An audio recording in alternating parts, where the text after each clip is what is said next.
Hello and welcome to Crosstalk, where all things are considered. I'm Peter Lavelle.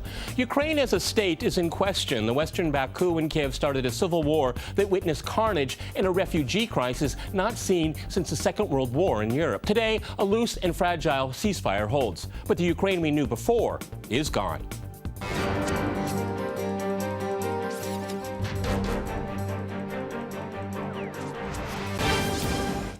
To crosstalk the situation in Ukraine, I'm joined by my guest, Tony Brenton in Naples, Florida. He's a former British ambassador to Russia. In London, we have Alexander Claxon. He is the founder of Global Political Insight.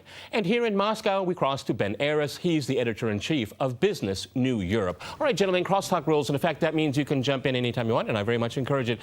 Ben, the news coming out of Ukraine is pretty grim, and the winter is coming. We had the President Poroshenko on a Western tour. He's had some very bombastic language, speaking to Congress, and he has an election coming up.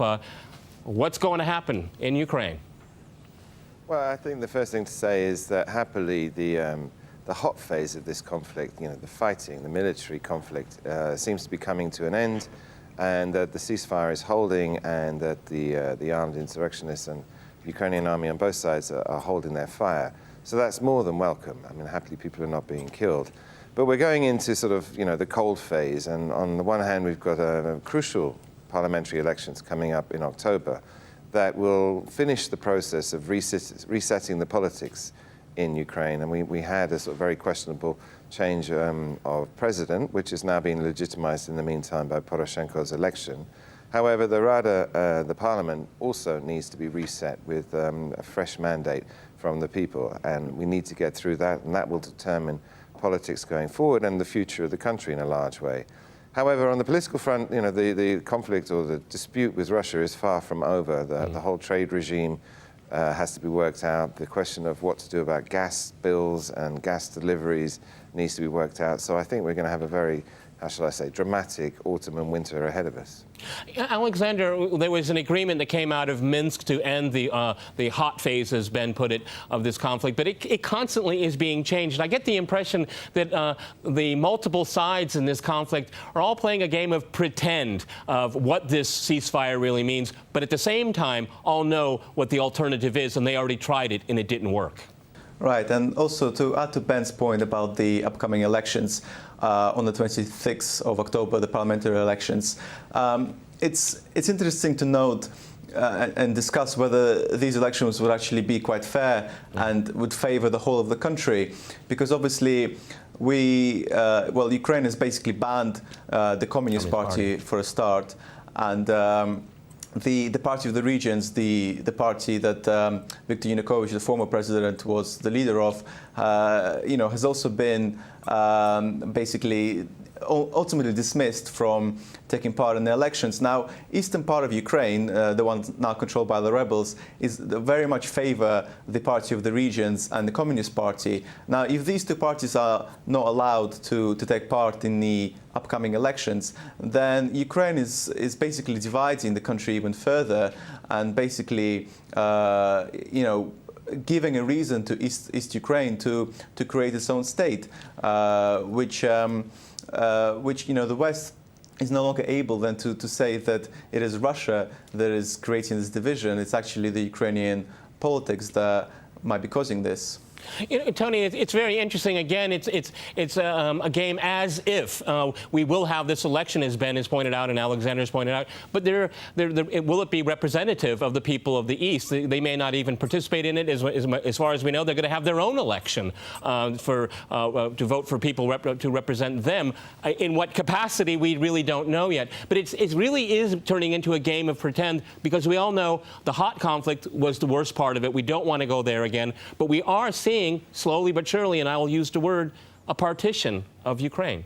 I'm not sure that's true. I mean, certainly Ukraine is a deeply divided society. But the game of pretend that you describe is actually rather encouraging by the Russians and the Ukrainians pretending that they have a ceasefire which is functioning in the East.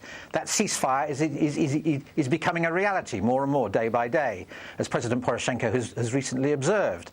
And that's then generating more confidence in other ways. President Obama and the UN General Assembly has said that there's a possibility that sanctions will be lifted. Once the situation in East Ukraine can be gotten under control and we can get the violence down, then Ukrainian politics can turn to the really vital matter for Ukraine, which is domestic reform. It's very striking that since the election of President Poroshenko a few months ago, and since the arrival of Mr. Yatsenyuk's government, there has been almost zero progress on that. And finally, the solution to Ukraine's problems is getting their economy working again, getting foreign money in, regenerating domestic confidence. Okay, Ben, we heard earlier from the President Poroshenko that the eastern regions of Ukraine, known as the Donbass, at first, the Minsk agreement said that they would have some kind of autonomy. Now he's dismissed that just in the last few hours, and he said that, but the decentralization process will continue. How do you understand that to mean? Again, a game of pretending he's going to leave these regions alone? That's almost 20% of the economy before this crisis started.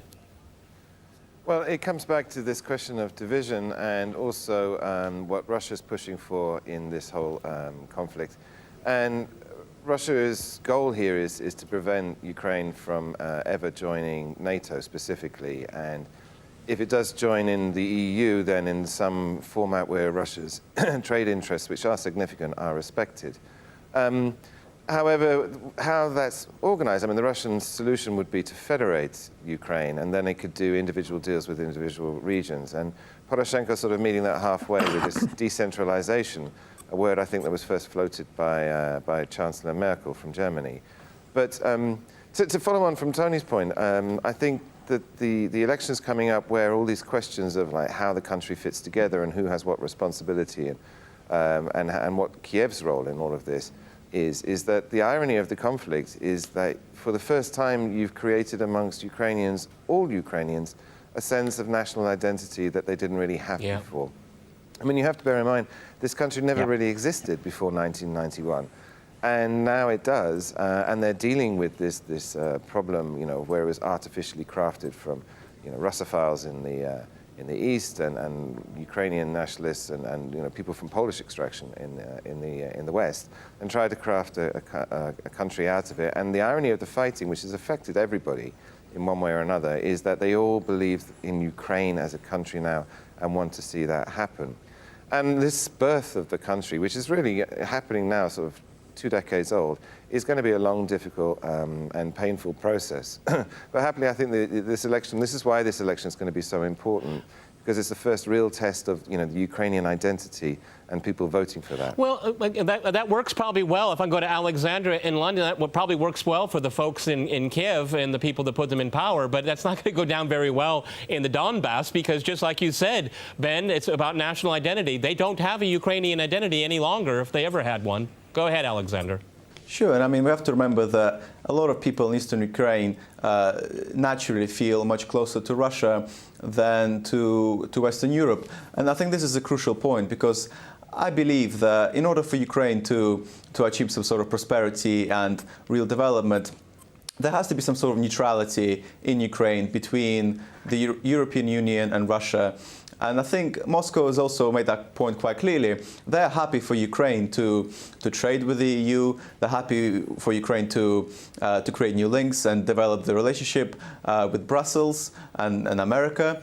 But at the same time, they also want similar things for the Russian and Ukrainian relations.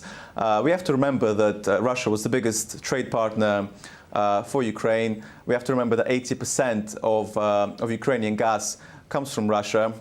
So Russia has a huge role to play in the upcoming prosperity, if there is any, in Ukraine.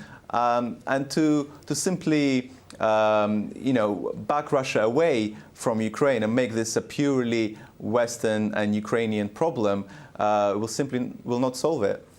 Tony, it's really quite interesting to me is that as the talks for the ceasefire started, you had representatives from the European Union in Minsk, and there were words that there has to be coordination between Brussels, Kiev, and Moscow when it comes to trade relations. But the irony of that is that was suggested last November, and it was completely dismissed out of hand. And we had to go all through this terrible agony and destruction to get almost back to the same place. I agree 100% with that. I mean, it seems to me that this crisis has been very badly handled by almost everybody involved. And the Russian seizure of Crimea was a breach of international commitments, and it is unsurprising that it provoked a strong Western reaction. But the Western reaction has actually been deeply counterproductive in getting us towards the solution, which has actually been obvious for several months, which is that the various sides need to talk to each other, need to establish an outcome in Ukraine which is acceptable to the Russians, and that outcome is very clear as well. Ukraine staying out of NATO, some sort of autonomy or federal system or whatever it arrives at for the East. And it's a great shame, really, that the sort of instant demonization in the west of Russia after the seizure of Crimea has meant that it's been very difficult to get back to this rational position for so long. Can I just add one other point? My real worry about Ukraine, I mean, things are increasingly looking in the right direction, as I say. Things are now increasingly under control in the east. People are recognizing where the solution is. But the real problem in Ukraine is that country's own domestic political culture, which has been profoundly divided and profoundly corrupt, and still raises serious questions about the likely success of the reforms that they need to achieve. Okay. Ben, you want to echo on that? Because I think we need to get rid of the oligarchs, I would say, first. Go ahead. That's the point, is that Ukraine hasn't had a political culture for any time in the last 20 years. I mean, it's just been sort of one oligarchic system raping the country after the other, and it doesn't matter what colour, so be it blue or be it orange. I mean, the orange government was also a failure and has put no reforms into place. And so this is why Ukrainian, per capita income is around $3,000, which is a fifth. All right, Russia's. Ben, let me jump in here. Ben, we're going to have to go to a short break, and after that short break, we'll continue our discussion on Ukraine. Stay with RT.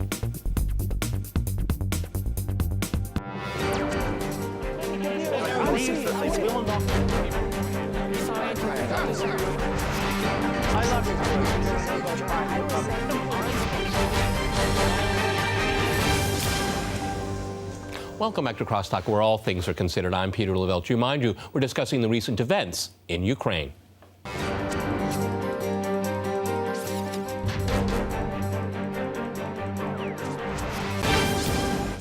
Okay, Ben, I'd like to go back to you and like you finish your point on the economy, because I think it's very often overlooked or not even thought about in the West, is that Russia would very much like to have a prosperous Ukraine on its border, and that prosperity creates security as well. And that's something that Russia very much needs, and its trading with Ukraine is very important. But if it isn't coordinated with Brussels in its association agreement, Ukraine will be the biggest loser. Absolutely. Prosperous Ukraine is in everybody's interest, first and foremost the Ukrainians, but everyone else in the region. And the problem they face, it's a problem and an opportunity. As I was saying before the break, that Ukraine has totally failed to make any reforms whatsoever and has basically been run by a bunch of oligarchs. I mean, in Russia we have oligarchs who have influence in the government, and in Ukraine most of them were actually in the government itself, Yanukovych being the archetypal oligarchic leader who just helped himself to the country's resources. And so what Poroshenko faces now is trying to break that system completely and reform it and start the process from the beginning of building up some sort of responsible government, building the institutions where the country is run in the interest of the people and not the businessmen.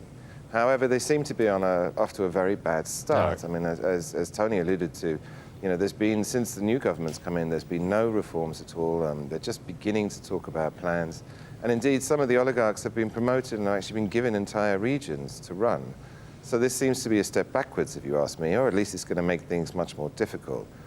Maybe this will change after the parliamentary elections and they'll make the stab at breaking the system, but I think it's going to be an enormous challenge, a very difficult process to get through.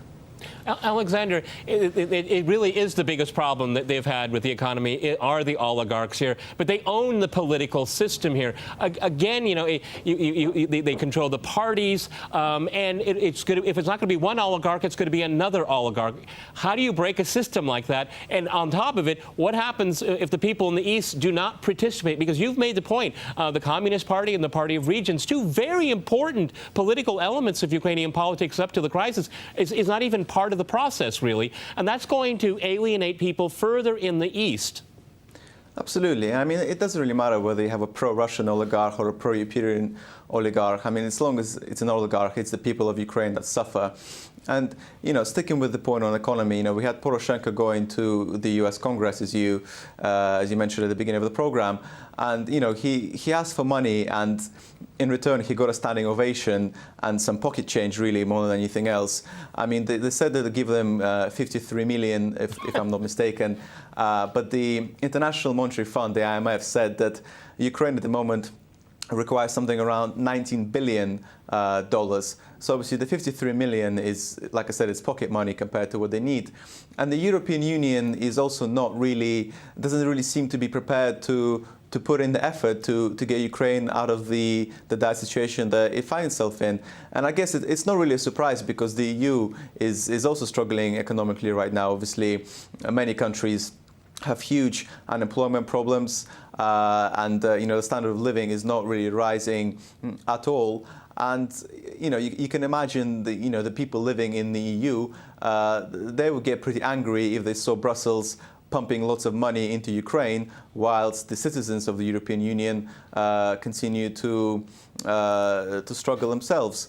So this is why, as I said previously, it's important to have Russia involved in this, because I just want to make a point that let's remember that Putin, before the revolution, he did say that he was prepared to give 15 billion to Ukraine. He was also prepared to lower the price of gas. So Russia was there to help Ukraine to achieve prosperity. But then, obviously, the revolution happened, and Ukraine completely decided to forget about Russia and just go on this completely pro-Western path. And that's not the right approach at all.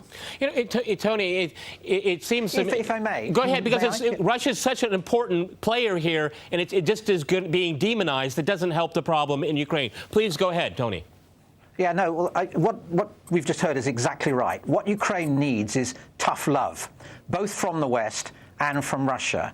And the West, the trouble is that they've been able to bask over the last few months. I think bask is the wrong word, but they've been able to enjoy the feeling that they're the victim of Russian aggression, that the West will therefore inevitably support them. They need to understand that that is not true, that what they will get from the West will be in response to credible reform.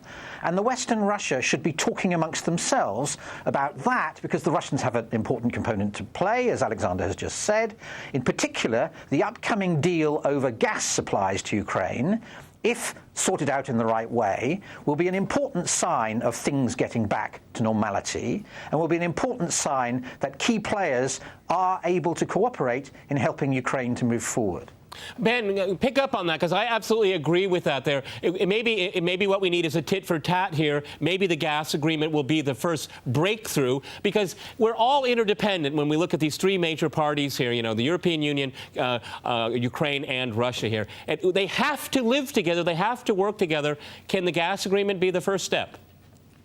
Definitely. I mean, that's the key, in so much as Ukraine can't afford its gas. I think you need to be, or if you look at it in pragmatic terms, which is about where's the money going to come from. I mean, Ukraine, the IMF deal is for 18 billion, but that's paid out over 2 years.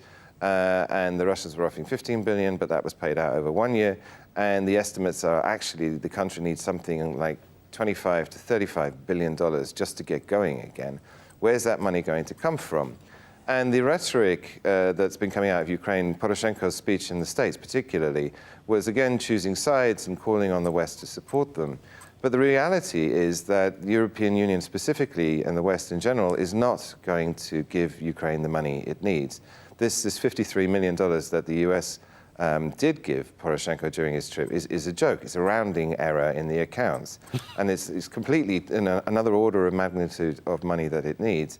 And where's that going to come from? It's going to come from both sides. It can't be any other way. Russia can contribute in the form of a sort of cheaper gas deal and the bonds, restarting the bonds that it was offering before, and the same for the West. And Ukraine is going to have to navigate itself between these two sides. And again, everyone's going to hold it account in terms of reforms that it needs to put in place, in terms of the trade deal regime that it strikes between the EU and Russia, with it itself in the middle. And unless that's done, Ukraine is going to collapse economically, because it's almost there already.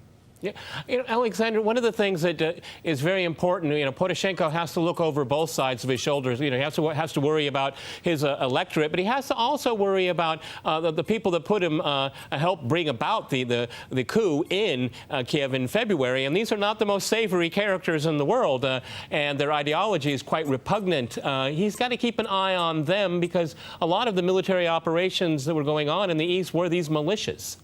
Yeah, absolutely. I mean, you mentioned, the two sides that Poroshenko needs to address. I mean, obviously, there's still quite a large nationalist sentiment in Ukraine, and I don't think that makes any favors actually in Ukraine, because when you have this national sentiment that hugely opposes Russia, then Poroshenko is actually stuck. He's unable to say, hey, listen, why don't we actually try and speak to Russia, because then the public may actually criticize him for doing that. But as you mentioned also, it is an important question. I mean, does the West really want to have Russia involved in this? Do they want a three-way system where everybody actually prospers? And especially with the United States, you have to ask yourself whether they actually almost enjoy seeing Russia being sanctioned, struggling to come to terms with what actually happened in Ukraine. I do believe that the European Union is actually quite keen to find a solution to this. I do think that, they understand that sanctions hurt not just Russia, but they also hurt the European Union itself. We've seen many reports, especially even Germany, even they're suffering manufacturing, and the business sentiment is also that sanctions don't favor the European Union. So I think there is a real chance now, after everything that happened, for the EU and Russia and Ukraine to sit down together and find a way out, to come to a solution where Ukraine promises not to join NATO and basically becomes a neutral country between Russia and the European Union. Tony, do you think that's what's eventually going to happen?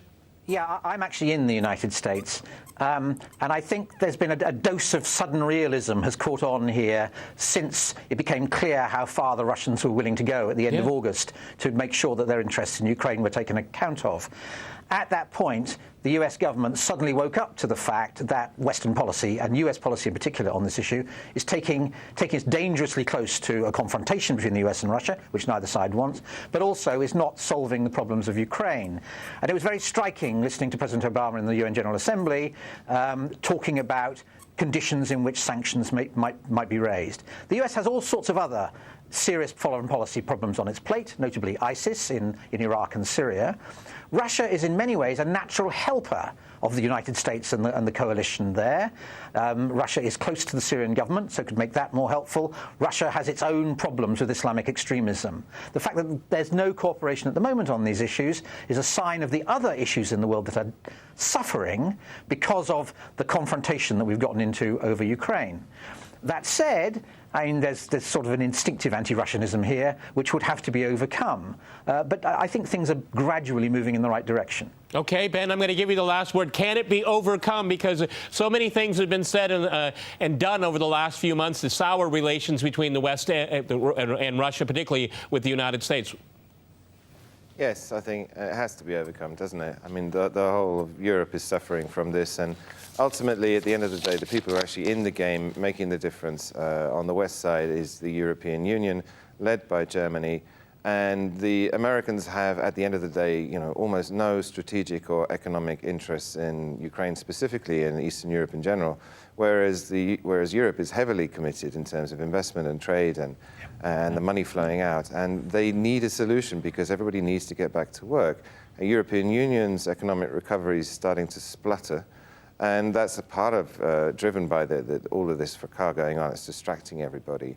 And being pragmatists, I think they're going to find some solution. It's going to be difficult, and of course, everything's been made much more tense. All right, let's hope that pragmatism prevails, gentlemen. We've run out of time. Many thanks to my guests in Naples, London, and here in Moscow. And thanks to our viewers for watching us here at RT. See you next time. And remember, crosstalk rules.